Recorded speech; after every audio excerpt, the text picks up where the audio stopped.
is here. How involved Taylor was in this? Taylor hasn't responded to any of Blake's pleas. She ignored all her groveling excuses. Taylor Swift may have quietly hinted at Blake Lively all along, slipping subtle clues past fans who never thought to look twice. From cryptic social media moments to eerily specific lyrics, her signature storytelling seems to spark more curiosity than coincidence. Now, as the dots begin to connect, it raises a fascinating question. Was Swift's hidden brilliance right in front of us this whole time, patiently waiting to be discovered? Through and reported on these updates, it does look like it was Taylor Swift's own father, is what most people are saying, was the mystery person who dropped the intel to Brian Friedman. All signs point to Swift's team being so fed up that they are now working with Friedman to give them what they want. And they've now since sort of dropped the deposition request for Taylor because they've apparently gotten from her what they want to proceed and do it. If they come forward with that, that's going to be massive, no? To say if Taylor has proof, or at least her lawyers are willing to confirm to Friedman or have given them enough evidence to confirm that Blake asked Taylor to delete texts, if Blake was sort of extorting Taylor to support her, I mean, that's going to be monstrously bad for her case, no? Taylor Swift and Blake Lively were once hailed as the ultimate celebrity friendship duo. Two powerhouse women whose bond felt aspirational, authentic, and deliberately celebrated in the public eye. From envy-inducing vacations and affectionate social media exchanges to the symbolic moment when Blake's children appeared in one of Taylor's songs, fans viewed their closeness as genuine and deeply personal. Blake's glowing 2015 birthday tribute to Taylor, praising her heart, creativity, and voice, only reinforced that image, as did Taylor's frequent inclusion of Blake in her high-profile squad moments, red carpet appearances, coordinated girls' weekends, and iconic 4th of July parties. Yet, in Hollywood, perfection often invites scrutiny. Subtle cracks began to surface when celebration turned into silence, most notably in 2019, when Taylor made no public acknowledgement of Blake welcoming her third child, a stark contrast to her usual expressive gestures of support. For many fans, that absence felt unusually loud. Coupled with interactions that sometimes appeared carefully curated, speculation grew that their friendship may have balanced genuine connection with strategic visibility. As fans revisited Taylor's music, especially songs touching on loyalty, distance, and shifting dynamics, some began to wonder whether the signs of change were there all along, quietly woven into glossy tributes and polished public moments. On the surface, their relationship looked flawless, but beneath the shine, questions linger. Was it truly as perfect as it seemed, or were subtle signals of distance part of the story from the start? Because if those text messages do exist between Blake and Taylor Swift, those text messages will be put before Blake Lively at her deposition for her to answer. Isn't it true that you meant to delete messages? Why would you want to delete messages? Destroying evidence, knowing there's going to be a litigation, a discovery, you're trying to hide evidence. It would be devastating if that really is true. Text messages from Blake to Taylor, that Taylor... Well, it would have been through the lawyers, I think. I don't know. We don't even know. If a lawyer asks the other lawyer to do that, is that bad enough? I don't understand. The lawyer... I guess it is text. Sorry, I mean, because it's true. The rumor is that Blake was requesting Taylor to do it, but I don't know if that was through the counsel or directly. My memory is that the counsel, well, apparently the dad, told Friedman directly there are text messages between Blake and Taylor, or Blake's asking Taylor to delete things.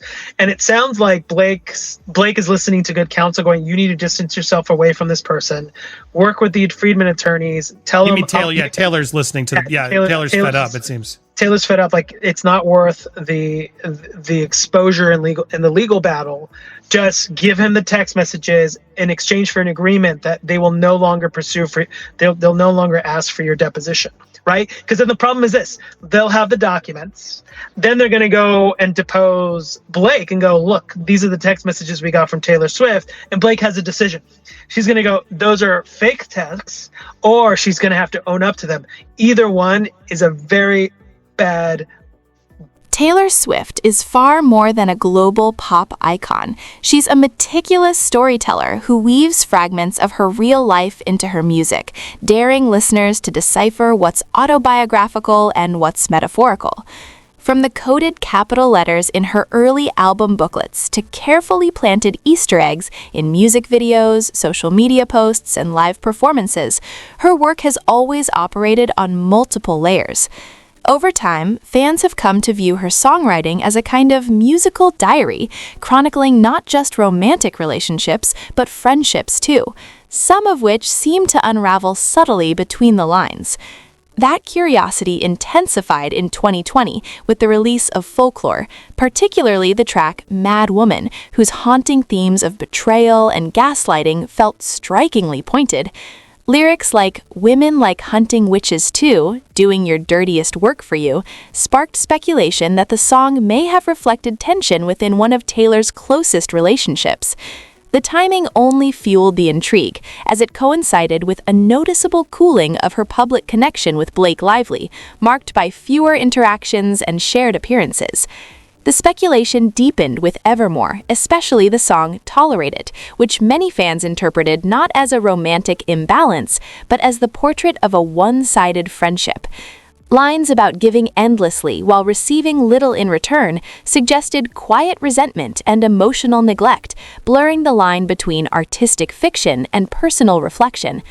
For devoted listeners, these songs didn't feel random, they felt intentional, inviting the question of whether Taylor was subtly narrating shifts in loyalty and closeness through her music all along. This universal style of storytelling points to Taylor's genius for crafting lyrics that feel deeply confessional while remaining open to multiple interpretations. Her long-standing habit of embedding Easter eggs only strengthens this idea, especially since she has openly described her songs as a diary she chooses to share. With that admission, every lyric feels intentional, and every metaphor potentially rooted in real experience. As themes of betrayal, loyalty, and transparency repeat throughout her discography, listeners naturally begin searching for connections. One lyric in particular, "When you can't imagine how you made it through, you always do," was even compared by fans to a public comment Blake once made about navigating power struggles in Hollywood, a coincidence that only fueled speculation. Whether intentional or accidental, these parallels have kept debates alive about whether Taylor's music contains veiled messages about shifting dynamics in high-profile friendships. And beyond Folklore and Evermore, many believe Midnights continues this reflective streak, with lyrics that feel sharper, more direct, and just as revealing. Ultimately, Taylor's artistry lies in creating music that functions like a puzzle, inviting listeners to decode what's metaphor, what's diary, and what might be a carefully hidden truth waiting to be uncovered. Not fighting back to say this is untrue, and to see zero from Team Taylor is kind of a nail in the coffin for Blake, no? It's a big hit to Blake's brand. It's a big hit for Blake and the war of public opinion. It is a huge hit for her in that context. But if it's true that Taylor provided Baldoni's team text messages where any of this can even be inferred, it would be devastating from a legal standpoint. Devastating to Lively. Right, and at that point, do you settle if you're Lively even harder at that point? Or if you're Justin, you're like, too late, girl. We're going all the way. Both, right? Lively may be like throwing everything at him to avoid going forward, and Baldoni's like, no, he was like, no, I'm not. I'm not going forward. Unless she can make an offer, he really, not to do the cliche, but he really is so. Taylor Swift's Instagram has never been just a casual social media feed. It's a visual diary, a stage, and a meticulously curated canvas where every post feels intentional and rich with symbolism. Fans have been trained to analyze even the smallest details, from the color of her manicure to a cat placed just so in the background, because with Taylor, nothing ever seems accidental. Over the years, she's used her platform to scatter breadcrumbs, inviting followers to play detective as they connect clues to new eras, albums, or personal revelations. But what if some of those hints weren't only about music? What if they quietly reflected shifts in her personal relationships, including possible cracks in her once admired friendship with Blake Lively? One moment fans often point to came shortly after Blake welcomed her third child. In the past, Taylor marked her closest friends' milestones with heartfelt captions or public tributes, yet this time there was silence. Instead, during that same period, she posted a glowing tribute to Selena Gomez, sharing a warm photo of them embracing and writing, "She is my heart." On its own, the post seemed innocent, but the timing raised eyebrows among eagle-eyed fans who questioned why Selena was so publicly celebrated while Blake received no acknowledgement at all. Though far from definitive, the contrast was enough to reignite speculation, and in the world of Taylor Swift, even what's left unsaid can feel loaded with meaning. The intrigue only deepened during the folklore era when Taylor shared a seemingly simple image of herself sitting at the edge of a rustic cabin table. Paired with the lyric, "Sometimes giving up is the strong thing," the post ignited intense debate. What looked like quiet artistic reflection to some felt to others like a signal of something more personal, perhaps a shift in Taylor's inner circle, including her friendships. Given how tightly intertwined Taylor and Blake once appeared, fans questioned whether the image symbolized emotional distance between the two. Social media analysts and PR experts often point out that platforms like Instagram function as tools for coded messaging in celebrity culture, where silence or omission can speak louder than words. With Taylor's reputation for intentional Easter eggs, every caption, timestamp, filter, or accessory becomes a potential clue, encouraging fans to connect dots that may or may not exist. Some even built elaborate theories around specific outfits or pieces of jewelry, though none were ever confirmed. Perhaps the most debated Instagram-related moment came when Blake directed Taylor's "I Bet You Think About Me" music video. Publicly, Taylor praised Blake as a visionary and framed the collaboration as celebratory and supportive. Yet some fans felt her appreciation sounded noticeably more restrained than the enthusiasm she has shown for other collaborators, sparking whispers about whether the compliments were heartfelt or simply courteous. Of course, Instagram captures only a sliver of the truth. Relationships rarely unravel through captions and curated images alone. Still, as time passed, fans began noticing subtle shifts in Taylor and Blake's real-world interactions, fueling further speculation that their once unshakable friendship may not have been quite as flawless as it appeared. He iced her pal out, feeling betrayed and exploited by Lively, as she should. Nobody wants to be labeled their dragon. Oh my God. And that's something Taylor could say if she ever wanted to, but that's not something Blake wants to say. But there we go. That's the latest. And now it seems Taylor's dad has come into the chat calling out Blake and revealing that it was actually Blake's lawyers who tried to extort. Yikes. What I find interesting, and this actually, for me, weirdly confirms the Daily Mail story, is that now People is saying through their exclusive sources, and keep in mind, People's exclusive sources typically are the celebrities. People is a very celebrity-friendly rag, and they will always tip off and help Meghan Markle or J-Lo, and now they're clearly... Body language is often called the truth teller of human interaction, nearly impossible to fully disguise under flashing lights and watchful cameras. When Taylor Swift and Blake Lively first appeared together at public events, their dynamic radiated genuine warmth, playful chemistry, and an effortless ease that instantly charmed fans.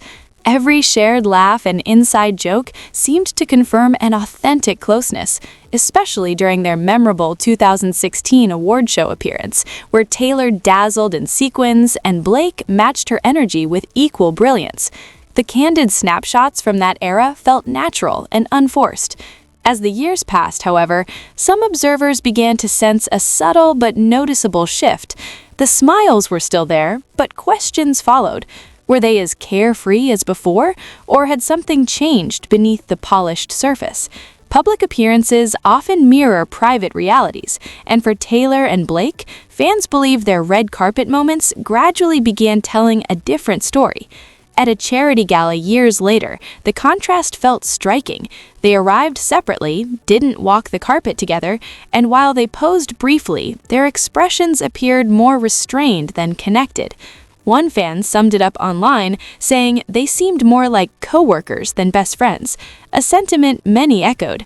Body language experts often point to such micro-expressions and physical distance as subtle windows into evolving relationships, and for some fans, those small changes spoke louder than any official statement ever could.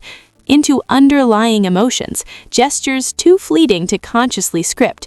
At that gala, Blake subtly angled her body away from Taylor in group photos, while Taylor was seen crossing her arms at moments, a posture body language experts often associate with emotional distance or mild defensiveness. On their own, these details might seem insignificant, but in the world of celebrity analysis, they're exactly the kinds of cues that ignite speculation. Some observers even suggested the behavior reflected a deliberate effort not to appear overly close in public, a noticeable shift from their earlier, openly affectionate dynamic. The pattern seemed to extend beyond red carpets and galas. Taylor's famous 4th of July parties once placed Blake front and center in Instagram-worthy snapshots alongside her inner circle. Yet in 2019, Blake's absence from the annual celebration raised eyebrows, especially since Taylor offered no explanation, breaking from her usual habit of publicly celebrating their bond. Whether it was due to scheduling conflicts or something more personal, the silence only fueled questions. Combined with their increasingly formal public appearances, many fans interpreted it as evidence of a quiet rift. Perhaps the most telling moment came at the New York premiere of a project Blake directed in collaboration with Taylor. On paper, it should have been the perfect opportunity to reaffirm their closeness.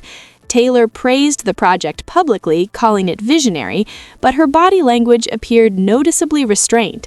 Brief side hugs, carefully composed poses, and the absence of their once effortless camaraderie sparked fresh theories that the friendship had cooled.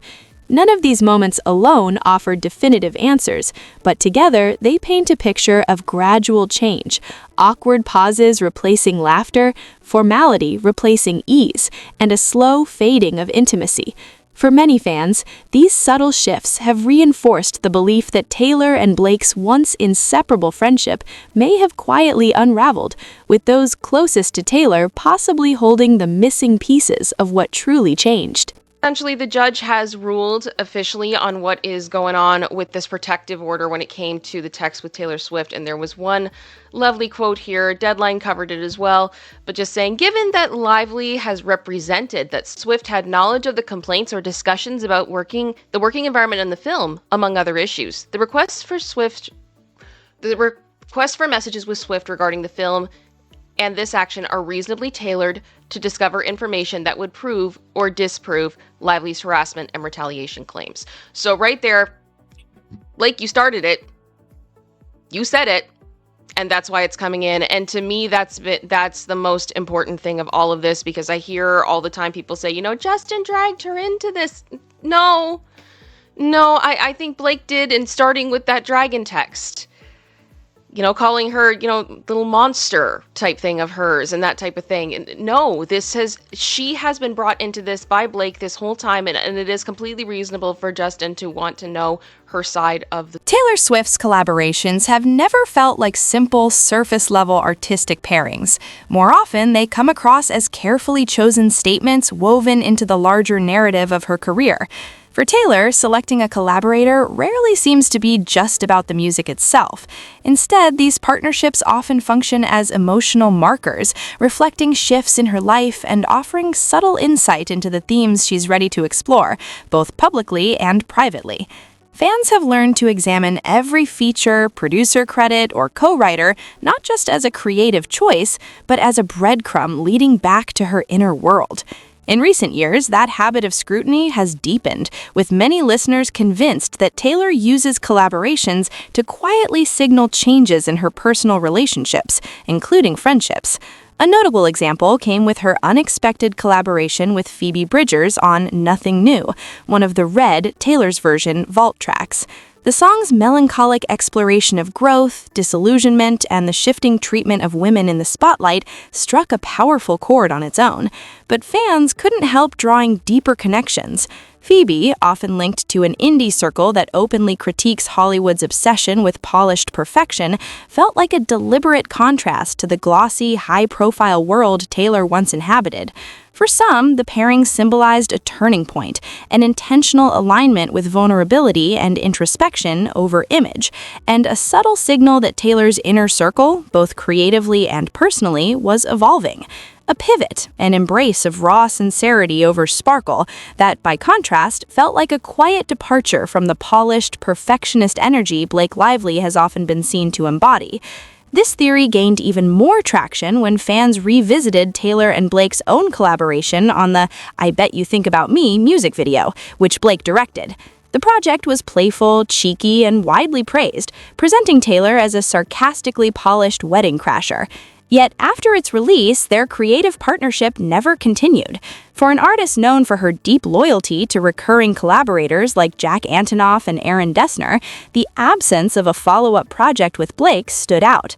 Was their collaboration simply a one-off experiment, or did it suggest the creative chemistry behind the scenes wasn't as seamless as the final product implied? The unanswered question only fueled speculation.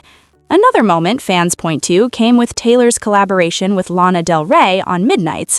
Lana, known for her mystique and tightly guarded inner circle, represented another deliberate step in Taylor's evolution toward more intimate, emotionally raw creative partnerships.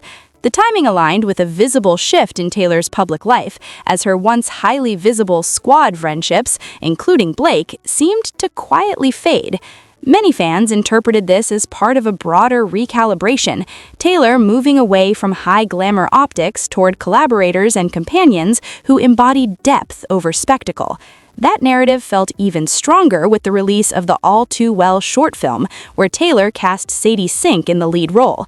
Known for her emotionally intense performances, Sadie appeared less like a casual casting choice and more like a symbol of authenticity and fresh beginnings, sharply contrasting with friendships or partnerships critics once viewed as carefully curated for image.